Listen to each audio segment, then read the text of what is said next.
अमेरिकी राष्ट्रपति Donald Trump कई बार दावा कर चुके हैं कि उन्होंने भारत और पाकिस्तान के बीच संघर्ष विराम कराने में अहम भूमिका निभाई थी। ट्रंप का कहना था कि उन्होंने 10 मई को भारत पाकिस्तान के बीच 20 से ज्यादा बार सीज फायर करवाया, लेकिन भारत लगातार इन दावों को नकारता रहा है। और अब पाकिस्तान के विदेश मंत्री और उप प्रधानमंत्री इशाक डार ने भी अमेरिकी राष्ट्रपति के इन बयानों की पोल खोल दी है।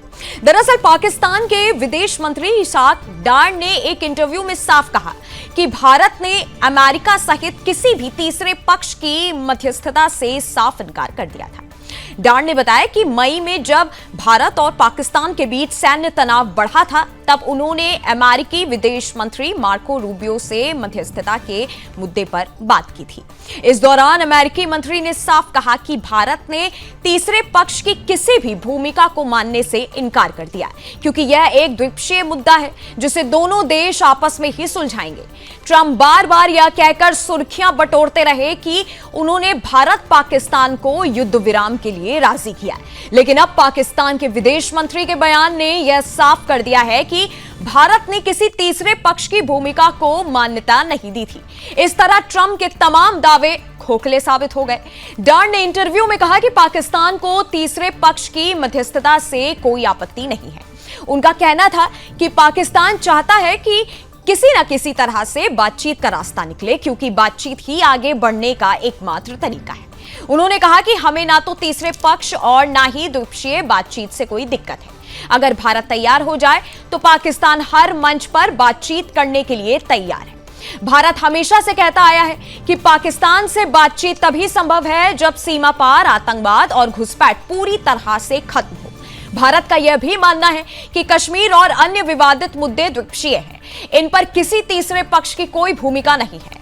यही वजह है कि भारत ने अमेरिका समेत किसी भी देश की दखलंदाजी को सिरे से ठुकरा दिया है। डार का यह बयान पाकिस्तान की कूटनीतिक हार को उजागर करता है कि पाकिस्तान ने सीज फायर पर किस तरीके से ट्रंप के दावे को सिरे से खारिज कर दिया है। एक और पाकिस्तान खुद को बातचीत के लिए इच्छुक बताता है, तो वहीं भारत की सख्त शर्तों के चलते वह वैश्विक मंच पर अकेला पड़ गया है। ट्रंप जैसे नेताओं को लेकर पाकिस्तान यह संदेश देना चाहता था कि अंतर्राष्ट्रीय समुदाय भारत पर दबाव बनाए, लेकिन भारत ने अपनी ठोस नीति और कड़े रुख के चलते किसी भी बाहरी हस्तक्षेप को स्वीकार नहीं किया। डार के बयान के बाद अब सवाल अमेरिकी राष्ट्रपति डोनाल्ड ट्रंप पर भी खड़े हो गए हैं। आखिर उन्होंने किस आधार पर यह दावा किया कि उन्होंने भारत और पाकिस्तान के बीच 20 बार से ज्यादा युद्ध विराम कराया?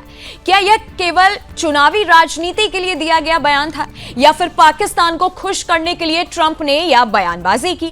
कुल मिलाकर पाकिस्तान के विदेश मंत्री इशाक डार के कबूलनामे ने एक बार फिर यह साबित कर दिया है कि भारत अपनी विदेश नीति और कूटनीति में पूरी तरह स्पष्ट है।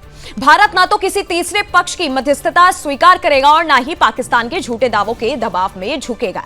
वहीं ट्रंप के बयान अब केवल राजनीतिक स्टंट भर साबित हो रहे हैं। भारत का रुख साफ है, आतंकवाद और बातचीत साथ साथ नहीं चल सकते। पाकिस्तान को अगर बातचीत चाहिए तो उसे पहले आतंक की जमीन को खत्म करना होगा, लेकिन मौजूदा हालात बताते हैं कि पाकिस्तान के पास ना तो रणनीतिक बढ़त है और ना ही भारत पर कोई दबाव। यही कारण है कि उसके नेता अब खुले मंच पर भी इस कबूलनामे से पीछे नहीं हट पा रहे हैं। और इसी मुद्दे पर हमारे साथ हमारे मेहमान देवानंद सिंह गुर्जर जी जुड़े हुए हैं। सर, सबसे पहले तो बहुत बहुत स्वागत है आपका। हमारे जो भी दर्शक है उन्हें बता दूं कि कर्नल देवानंद सिंह गुर्जर जो हैं विदेश मामलों के जानकार हैं। सर, सबसे पहले तो जिस तरीके से पाकिस्तान की तरफ से अब ये बयान सामने आ चुका है और एक तरह से ट्रंप के दावों को खारिज भी कर दिया गया है, सबसे पहले आपका विश्लेषण मैं जानना चाहती हूं कि जिस तरीके से इशाक डार ने अपनी बातें कही और ट्रंप के दावों को सिरे से खारिज कर दिया है, जिसका जो क्रेडिट है ट्रंप लेते चले आ रहे हैं, 20 से 30 से ज्यादा बार वो क्रेडिट ले चुके हैं, क्या विश्लेषण है आपका? जी, सबसे पहले तो मैं आपका आभारी हूं कि आपने मुझे मौका दिया आपके चैनल पर मेरी बात रखने का। और दूसरी बात है कि जैसे आपने बताया कि अब ट्रंप का जो ये कार्ड था, भारत विरोधी कार्ड, अपने उनके व्यक्तिगत कारण थे, किस कारणों से वो इस तरह के झूठ बोल रहे थे समय समय पर भारत को लेकर। जी। पर भारत सरकार ने जिस तरीके से उनको साफ साफ ये बोल दिया है, और देखिए झूठ ज्यादा दिन नहीं चलता है। जैसा हम देख पा रहे हैं कि हमारे मोदी जी की और भारत सरकार की जो रणनीति रही है इस विषय को लेकर के, जिसने मैं ये मानता हूं कि अमेरिका को ही नहीं पूरे दुनिया को घुटनों पर लाकर खड़ा कर दिया है।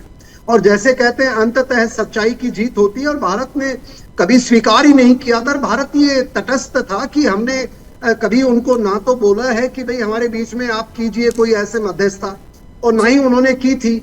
अब किन कारणों से अमेरिका, देखिए एक ऐसा राष्ट्र है जो अपनी दादागिरी से दुनिया को डरा रहा था, और शायद ये इतिहास में पहली बार हुआ है जब भारत जैसे राष्ट्र ने और नरेंद्र मोदी जी जैसे एक पब्लिक जिसके कहते हैं वो नेता हैं, उनके कारण अमेरिका को घुटनों पे आना पड़ा। और ये भारत की ताकत है, देखिए, वरना ज्यादातर दुनिया के देश डर के मारे बैठ जाते थे। अब आपने कहा कि पाकिस्तान भी आखिर में उसी लाइन में लग गया, क्योंकि पाकिस्तान की भी थू थू बहुत हुई है। जिस प्रकार से पाकिस्तान के नागरिक पाकिस्तान के सरकार का विरोध और उनने लांछित किया है, तो वो शर्म के मारे अब उनको सच्चाई स्वीकार करनी पड़ी है। और देखिए भारत सदैव कभी झूठ का सहारा नहीं लेता है। और जब भारतीय सेना के हमारे अधिकारियों ने ऑपरेशन सिंदूर पर साफ साफ बात कह दी थी, पता नहीं दुर्भाग्य हमारे देश का भी है। देखिए मैं आपको बताना चाहूंगा कि जो देश विरोधी ताकतें भारत में हैं, उन ताकतों को कोई मौका नहीं छोड़ती हैं वो हमारे देश को कमजोर करने की। और वो विपक्ष के नेता तो सबसे पहले कूद के आते हैं। और अब दूध का दूध पानी का पानी हो गया है। भारत को बधाई हो। और मैं मोदी जी को विशेष बधाई देना चाहूंगा, आज उनका जन्मदिन भी है जी। इससे बड़ी उनके लिए मैं मानता हूं हमारे देशवासियों के गर्व की बात है जी। जी अच्छा, आप सीधा चलते हैं अरविंद जी के पास। अरविंद जी, सबसे पहले तो बहुत बहुत स्वागत है आपका। अरविंद जी विदेश मामलों के जानकार हैं। सबसे पहले तो अरविंद जी, जिस तरीके का बयान अब पाकिस्तान की तरफ से आया है, तो सबसे पहला सवाल तो यही एक ट्रंप को लेकर के ही पैदा हो जाता है कि ट्रंप की छवि पर क्या असर पड़ेगा अब विदेश में भी साथ ही देश में भी, क्योंकि क्रेडिट तो ट्रंप लेते आ रहे थे कि उन्होंने जो है समझौता करवाया है, वो बातचीत कर रहे हैं, लगातार क्रेडिट ट्रंप ले रहे थे। लेकिन अब पाकिस्तान ने सिरे से खारिज कर दिया और साथ ही कहा कि इसमें किसी तीसरे की जगह ही नहीं थी।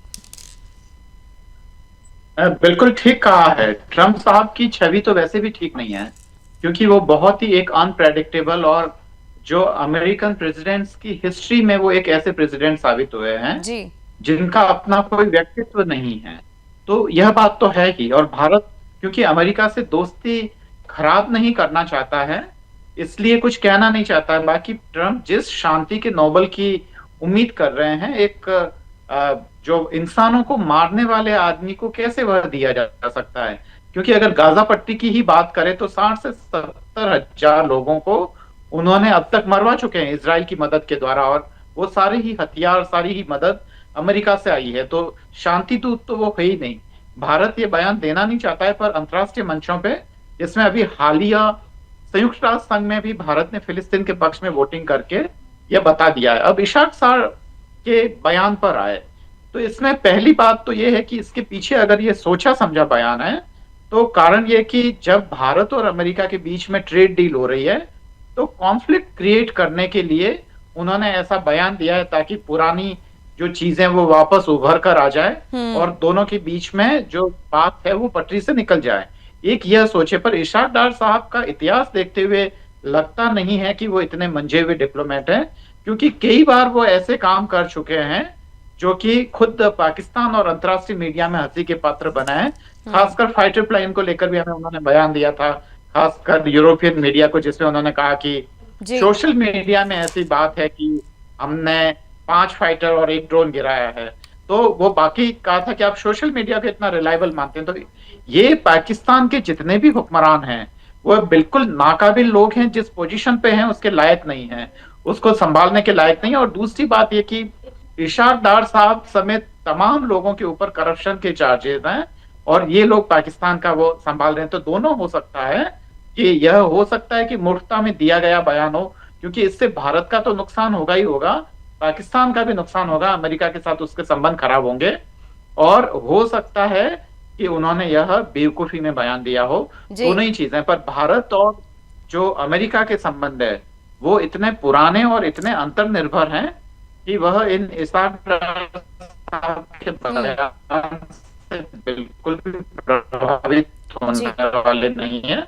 और केवल ट्रंप ही अमेरिका की विदेश नीति को तय नहीं करते हैं, उसके अलावा भी एक बड़ी है जिसमें ट्रंप साहब पे अभी काफी दबाव भी पड़ रहा है, खासकर वहां के लोकल बिजनेसमैन जो कॉफी और टेक्सटाइल और खासकर हीरों के व्यापार से जुड़े हुए हैं।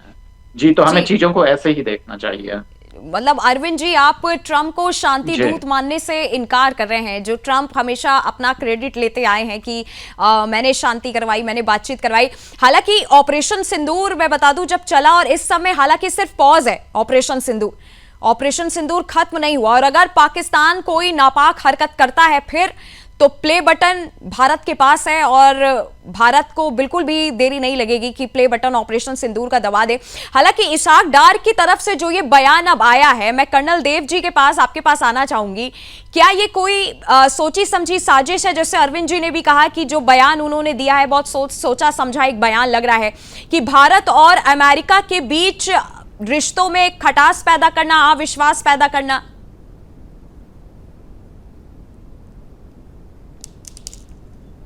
कर्नल जी। हाँ जी जी, मेरे साथी अभी बता रहे थे कि वो बेवकूफी का इन्होंने स्टेटमेंट दिया था ट्रंप ने। मैं मानता हूँ ये कहीं बेवकूफ नहीं है, बहुत दुनिया के चालाक एक राजनेता है और वो हर बात को नपी तरीके से बोलते हैं। अगर दुश्मन उनके प्रेशर में आ जाता है तो वो सफल हो जाते हैं जी। पर भारत उनके प्रेशर में नहीं आया। ये नया भारत है, हमको समझना पड़ेगा। नई सरकार है, नया नेतृत्व है, मोदी जी जैसे व्यक्ति हैं। और तो और देखिए, हमारी जो फॉरेन मिनिस्ट्री है वो बहुत मजबूत है, इनकी बातों में नहीं आती है। अब आपके सवाल पे आता हूँ, आपने कहा कि पाकिस्तान ने इस समय ऐसा क्यों बोला। ये बात समझनी पड़ेगी कि पाकिस्तान बुरी तरह से एक तरफ टीपीपी से घिरा हुआ है, दूसरी तरफ बलूचिस्तान आर्मी से घिरा हुआ है, तीसरी तरफ चीन ने उसके हाथ खींच लिए हैं उनके गलियारे से। तो इस तरह, और अफगानिस्तान ने साफ उसके ऊपर बहुत सारी उनकी चौकियों पे कब्जे कर लिए हैं। आए दिन उनके सैनिकों को मारा जा रहा है और अमेरिका भी उसको कहीं न कहीं पीछे छोड़ के चला गया। चीन ने अपने हाथ खींच लिए। तो पाकिस्तान इतने दबाव में है कि वो अब, और दूसरा सबसे बड़ी बात, पाकिस्तान के नागरिक भी समझ गए हैं कि उनके जो मुल्ला मुनीर थे जो अमेरिका में गए और उनके प्रधानमंत्री की बजाय उनके सेना अध्यक्ष को अगर कोई बुला करके ज्यादा मान सम्मान देता है तो लोगों ने वहां पर विरोध जताना शुरू कर दिया है। और यही कारण है कि अंतरराष्ट्रीय जियोपॉलिटिक्स में जो अभी स्थिति उभर के आई है, भारत बिल्कुल निष्पक्ष एक ऐसा स्तंभ उभर कर निकला है जो दुनिया, हर व्यक्ति भारत की तरफ और मोदी जी की तरफ देख रहा है। दूसरी बात यह कि जो ये पूरे ऑपरेशन सिंदूर के बाद में जिस प्रकार से भारत की एक सामरिक जो पकड़ नजर आई है जी। और मिलिटरीली पाकिस्तान को हमने, आतंकवाद को हराया है। पाकिस्तान से हमारा कोई लेना देना नहीं है, पर जो आतंकी कैंप्स को बर्बाद किया है, उनके क्षेत्रों में हवाई अड्डों को बर्बाद किया, मैं मानता हूं पाकिस्तान के पास कोई चारा नहीं था। और देर सवेर सच्चाई तो देखिए कभी छुपती नहीं है, मेरा ऐसा मानना है। जी, इस पे यही एक सवाल एक और बीच में पैदा हो जाता है। मैं अरविंद जी के पास आना चाहूंगी। जिस तरह से आपने कर्नल जी को सुना, तो क्या पाकिस्तान ये कोशिश कर रहा है, क्योंकि भारत के आगे तो वो झुक गया, उसने खुद ही साफ कह दिया कि हम बात करने को तैयार है लेकिन किसी तीसरे की जगह जो है वो नहीं है, तो क्या एक इंटरनेशनल इमेज बिल्डिंग की क्या कोशिश कर रहा है पाकिस्तान?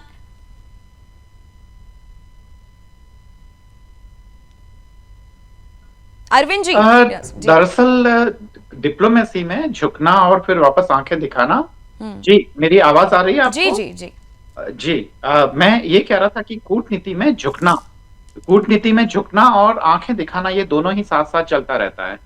अभी पाकिस्तान की जो माली हालत है वो ठीक नहीं है और ऐसे में झुकना पाकिस्तान के लिए ठीक है, क्योंकि इस समय अगर भारत कुछ करता है तो पाकिस्तान की इकोनॉमी पूरी तरीके से बर्बाद हो जाएगी और वहां के जो आंतरिक हालात है वो ठीक नहीं है। क्योंकि आपने देखा है कि वहां पे जो सेना के बड़े बड़े अफसर जो हैं उनके घरों पे हमले हुए हैं। इमरान खान साहब को उन्होंने जेल में डाला है और आसिर मुनीर साहब इसलिए पाकिस्तान की बागडोर अपने हाथ में लेना नहीं चाहते हैं कि उनको पता है कि सेना के जब इतने लेफ्टिनेंट जनरल जैसे बड़ी पोजीशन के लोगों पे जब घरों पे और मारपीट हो सकती है, आग लगा सकते हैं, तो मेरा भी नंबर आ सकता है, जैसा कि नेपाल में हुआ है, बांग्लादेश में हुआ है, और जी। अगला नंबर पाकिस्तान का ही है। पर यहाँ पे भारत को अपना हित देखना है, और मुझे लगता है कि जो भारत की विदेश नीति है वो काफी काबिल हाथों में है। तो जहां तक जयशंकर साहब को मैं समझता हूं, क्योंकि वो यूनिवर्सिटी में मेरे सीनियर भी रहे हैं, तो जी। जहां तक मैं उनको जानता हूं इतने वर्षों से, मुझे लगता है कि वो एक नया युद्ध और खड़ा नहीं करेंगे, क्योंकि इसमें भारत को आर्थिक नुकसान है। हालांकि भारत ने एक डिटरेंस पावर क्रिएट कर लिया है, इस लड़ाई ने भारत को बहुत कुछ दिया है, और पाकिस्तान को ये समझा दिया है कि अब बस बहुत हो गया, अगर आपने कुछ ज्यादा किया तो इसके परिणाम भुगतने पड़ेंगे। पर इस लड़ाई को अब आगे नहीं बढ़ाना चाहते हैं हम लोग, जी। क्योंकि आगे बढ़ाने का मतलब हमारी तमाम योजनाएं वगैरह वो सब ठंडे बस्ते में चली जाएगी। तो भारत बहुत ही संतुलित तरीके से कर रहा है, और पाकिस्तान जो करना चाहता है वो अपनी एग्जिस्टेंस की लड़ाई लड़ रहा है, क्योंकि उसकी आंतरिक हालत, चाहे वह जन असंतोष हो या आर्थिक माली हालत, दोनों ही खराब हैं। किस तरह से पाक के विदेश मंत्री इशाक डार ने ट्रंप के दावों को सिरे से खारिज किया है, जिसका क्रेडिट 2 महीने से ज्यादा ट्रंप लेते आ रहे थे कि उन्होंने भारत और पाकिस्तान के बीच में समझौता करवाया है। कर्नल जी, मैं आपके पास आती हूं। एक तरह से इशाक डार के बयान पे काफी ज्यादा जो है अब चर्चाएं हो रही हैं। लोगों को समझ नहीं आ रहा है कि आखिरकार 3 महीने 4 महीने बाद पाकिस्तान की तरफ से अचानक से ऐसा बयान आता है कि कोई तीसरे की जगह नहीं थी। तो एक तरीके से क्या ये चाल भी मानी जा सकती है, क्योंकि पाकिस्तान की हालत हम सब ने देखी है, चाहे वो आर्थिक हालत हो, चाहे वहां पे लोग किस तरीके से परेशान हैं। इंटरनेशनल लेवल पे भी हम पाकिस्तान की एक तरीके से बेइज्जती देख चुके हैं। तो अब यही सवाल है कि क्या कोई एक चाल है अमेरिका से आर्थिक मदद लेने की या राजनीतिक मदद लेने की? नहीं, आप सही कह रहे हैं। आपका जो विचार है मैं ये मानता हूं कि इस समय जो अमेरिका, देखिए, एक तरह मान चुका है, वो घुटने पे आ चुका है। अमेरिका भी जानता है कि भारत को दबाना अब संभव नहीं है, और भारत उसके दबाव में नहीं आया, पूरा ये जग जाहिर है। उसके साथ साथ पाकिस्तान की भी एक अंतरराष्ट्रीय पटल पर स्थिति बड़ी अजीब हो गई है जी। क्योंकि वो अमेरिका के साथ दिखाई देने लगा है, चीन उससे दूरी कर ली है। और जैसे मैंने पहले भी बताया कि उनकी अंदरूनी स्थिति भी पाकिस्तान की कोई ज्यादा अच्छी नहीं है। वैसे मुल्ला मुनीर को ज्यादा तवज्जो दी गई, उनको फील्ड मार्शल का पद दे दिया गया, लोगों में इसकी भी एक पूरा घूम फिर के जो आ रहा है, पाकिस्तान अब अमेरिका के पास जो उसका समर्थन दिखाया, उससे उसको करीब $500 मिलियन मिले हैं, मैं जैसा भी थोड़ी खबरें आ रही थी। अब ये स्टेटमेंट दे करके वो शायद चीन के पाले में जाना चाहता हो, चीन को खुश करना चाहता हो कि भाई अब भारत, चीन और रूस एक साथ अभी एससीओ की मीटिंग में नजर आए, और एक इस तरह का पलड़ा भारी होता हुआ दिखाई दिया। तो पाकिस्तान को लग रहा है कि देखिए, अमेरिका को एक तरह हमने ज्यादा खुश कर दिया, जो उसने बोला हमने बोला, अब सच्ची बात बोल करके अंतरराष्ट्रीय स्तर पर हमारी जो छवि है उसको सुधार करें। दूसरी है कि भाई उनको लगने लग गया है कि ट्रंप का विरोध अमेरिका में भी होने लग गया है।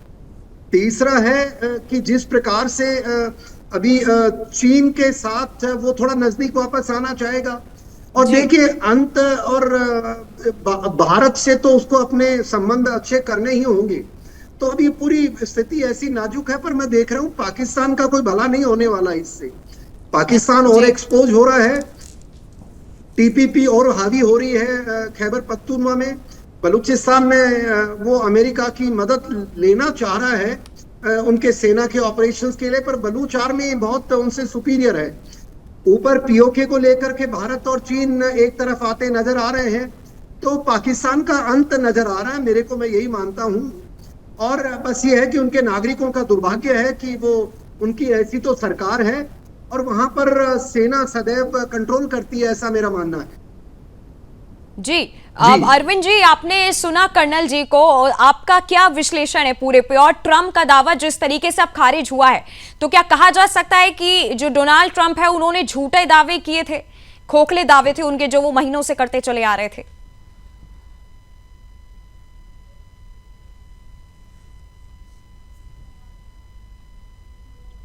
देखिए, क्योंकि आपने कर्नल साहब की बात के परिप्रेक्ष्य में सवाल किया है, तो इसका जवाब ये होगा कि अमेरिका के लिए भारत कितना महत्वपूर्ण है और भारत के लिए अमेरिका जी इसका एक मैं आपको एक बताता हूँ। जैसे अमेरिका और जो भारत का व्यापार है, उसमें भारत जो है वो 18%, जबकि अमेरिका बदले में केवल 2% करता है। तो जी आप अंदाज लगा सकते हैं कि किसके लिए कौन सा देश महत्वपूर्ण है। पर ये तो हुआ केवल व्यापार की बात, पर विदेश नीति या संबंधों में केवल व्यापार ही नहीं देखा जाता है, और भी तमाम चीजें होती है। अगर लॉन्ग स्ट्रेटजी में अगर उसको चीन को काउंटर करना है तो भारत की मदद की जरूरत है। पर भारत ठीक वैसा उसका वो पिछलग्गू नहीं बनना चाहता है जैसा कि पाकिस्तान था कोल्ड वॉर के जमाने में। जी तो भारत और अमेरिका के संबंधों को इसी परिप्रेक्ष्य में संभलना चाहिए, ना तो इसको ज्यादा बड़ा चढ़ा कर देखना चाहिए भारत की ताकत को, और न ही अमेरिका की ताकत को कम करके रखना चाहिए। भारत और अमेरिका की जीडीपी में भी एक काफी बड़ा अंतर है, जी जिसको भी हमें ध्यान में।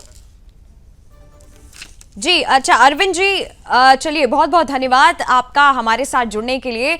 और आज की चर्चा में बस इतना ही है। हालांकि पाकिस्तान जिस तरीके से बयान पाकिस्तान के विदेश मंत्री की तरफ से सामने आ रहा है, काफी ज्यादा चर्चाएं छिड़ी हुई हैं।